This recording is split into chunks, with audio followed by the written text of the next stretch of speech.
trước khi làm phải cúp CP, còn không thì giật à? giật chứ, đó nguy hiểm. Nói chung là không có, mình phải đề phòng thôi chứ không phải gì, đề phòng cái an toàn cho mình.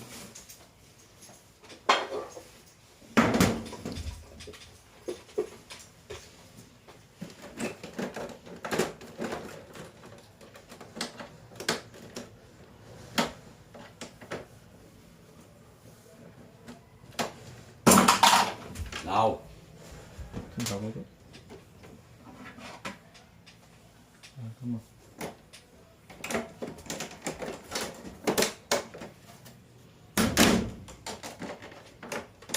trời ơi máy này để Giờ cũng nó giờ lắm. mình thấy là cái độ dơ nó là nó lú ra ngoài cái này luôn.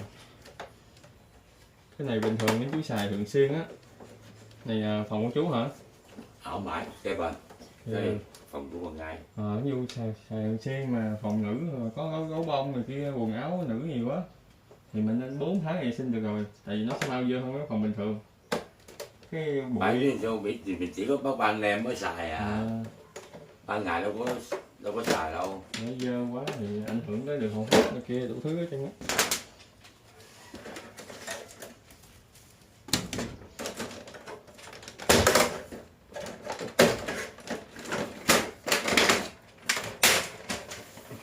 Cảm ơn nha. Kia tiền bớt.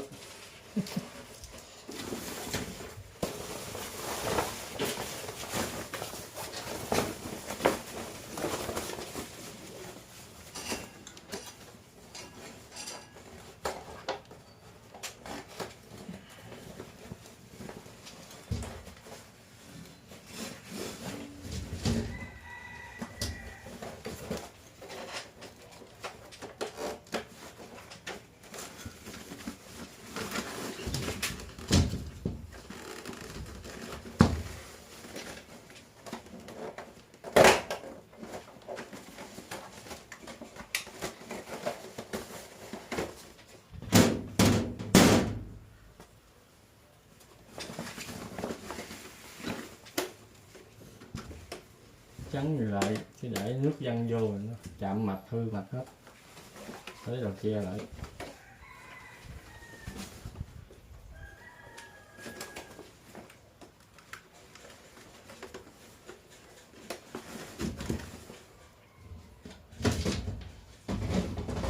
Rửa nó văng lên ướt.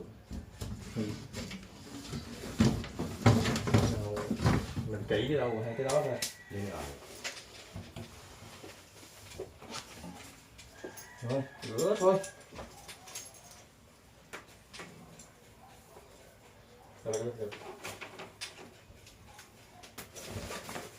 Xuống rồi, xuống cho con xin cái đồ rửa chén á, với miếng xà bông. Để con rửa cho em luôn nha. Xà không rửa chén à? Với cái đồ rửa chén luôn. Cái miếng trà. Với cái đựng nước xà bông luôn. Đó.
Này không có đường nước nhưng mà nó khó.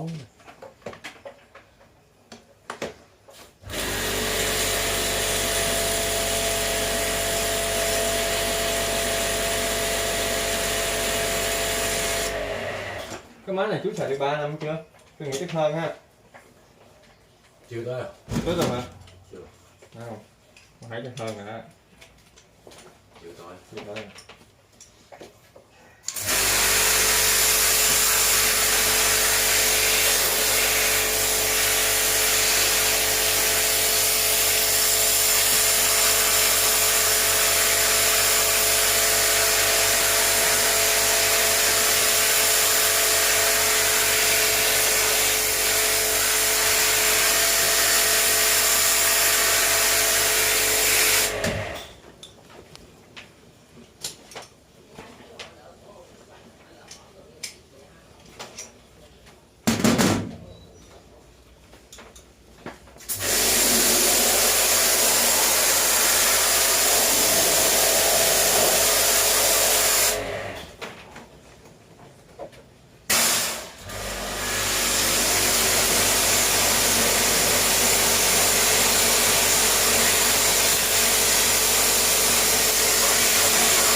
Xong bật CPU lên, bấm cho nó chạy chế độ gió là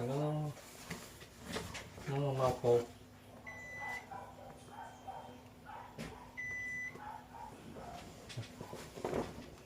Đi rửa cái dàn, rửa cái áo rồi xong gắn lên. Dạ em giãn không? Bây giờ giữa mấy cái này hả? Dạ đúng rồi.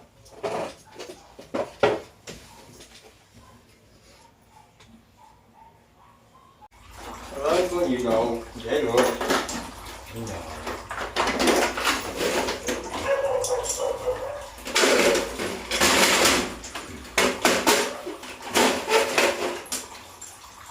Nó đi coi cái máy Dạ. cái mình đi coi cái Tủ lạnh hả?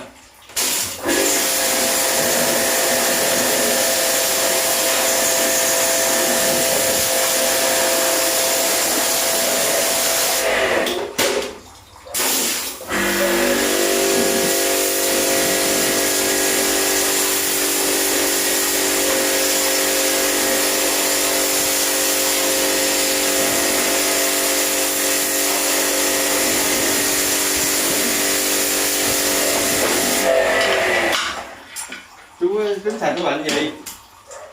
Tủ lạnh bự nhỏ? 2 cánh cửa. 2 cánh cửa hả? Chủ xài.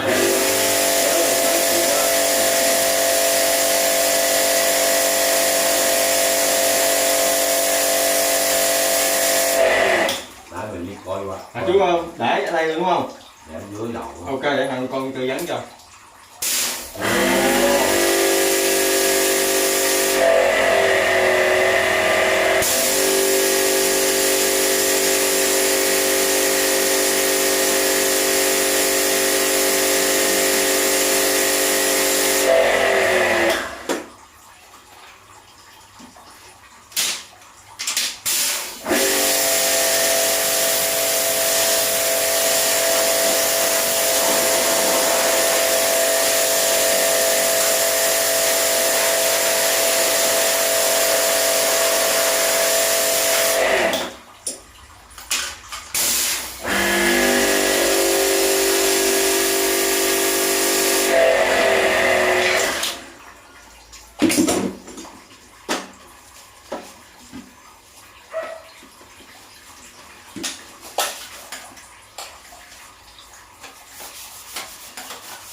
Làm cái gì nào?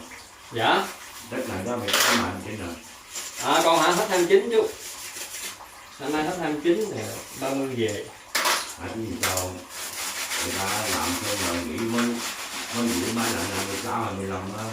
Cái gì sắp nghỉ rồi đó, nghỉ rồi mới làm. Tại vì không, cái bữa đó mấy con chuyển qua giao hàng. Mấy lạnh bữa đó ít lắm, nó không có nhiều đâu. Mấy lạnh cái ngày đó ít lắm, tại về quê hết. Có mấy người ta tranh thủ là trước đó nữa tay rửa. Còn không mấy người ta về quê xong lên rửa. Đa số ở này trọ nhiều mà. Mà năm nay nguyên chắc không có nhiều chứ qua, tại vì nó công nhân tôi nghỉ nhiều quá. Ta về quê nó hết rồi. Năm nay tôi nghe thấy tôi nghe mấy cái anh chị công nhân á.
Đi ngồi này có đĩa cô siêu không?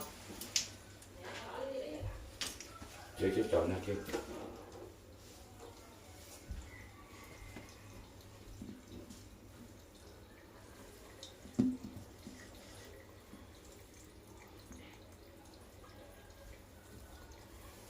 Xong cho sủi ra.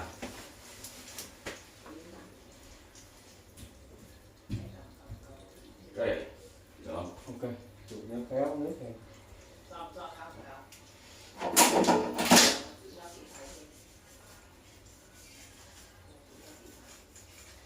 Hôm qua một hộp tây điện khách vô nhà khách mà vô lộn nhà cây chó không có nước ra luôn. Tại vì khu này nhà trọ đó, cái lấy cái nhà đầu hẻm mà lủi vô một cái chị ơi ra đón em, không chị cho mày em rồi chó sủa một cái quýu chủ nhà ra hỏi ghê lắm, nó cắn giờ chích người một mũi mà 5 triệu mũi á. Đủ dữ vậy? Chích một mũi mà không chích nhiều mũi, hồi xưa nó chích mình 7-8 mũi 9 mũi đó, giờ gom một mũi một chích rồi 5 triệu. Tự ăn Mình cái hàng bị thiệt thòi.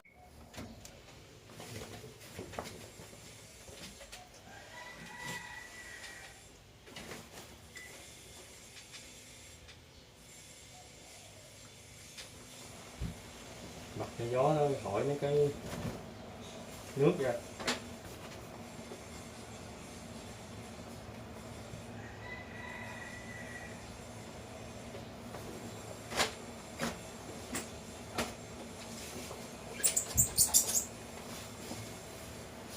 Cái máy mình nó có cái con này nè, nó đốt điện á, ở trong đây nắm đèn dơ lắm, dơ hơn mấy cái máy khác. mình phải rửa vậy đó thì nó sẽ chạm sạch hơn. Nó khác cái bên kia chỗ nó có con đốt cho không khí. Nhiều hãng sẽ có cái này kia còn cái khác nhau.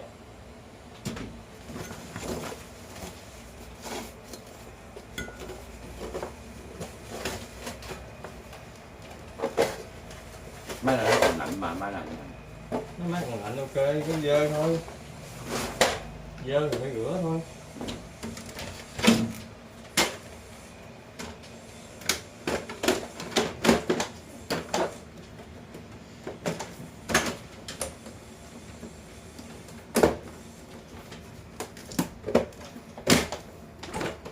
Chú người qua vậy chú nói tiếng Việt chú biết ghi tiếng Việt không?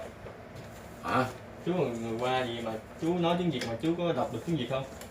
Chỉ có biết tên tôi thôi. Nhưng mà chữ mình không có biết mà mình nói chuyện bình thường ha. Đấy cũng là cái hạn chế. Tôi đâu biết chữ Việt đâu. Về chú qua đây lâu rồi hả? Mười mấy năm rồi. Chú qua đây 17 năm. Lúc đó quận 6. Ở số quận 6, quận 1 là người qua nhiều lắm chú. Quận 6 chứ hả? Phải rồi. Tại quận 1 với quận 6 nhiều nhất người qua làm ăn mà. Đa số là mấy cái xưởng này kia chú.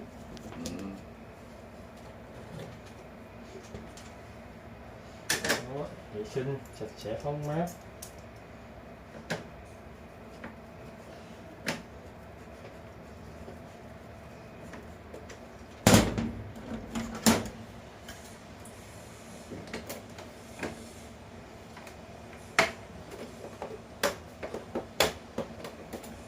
Này có ngàm ngay ngàm nó vô.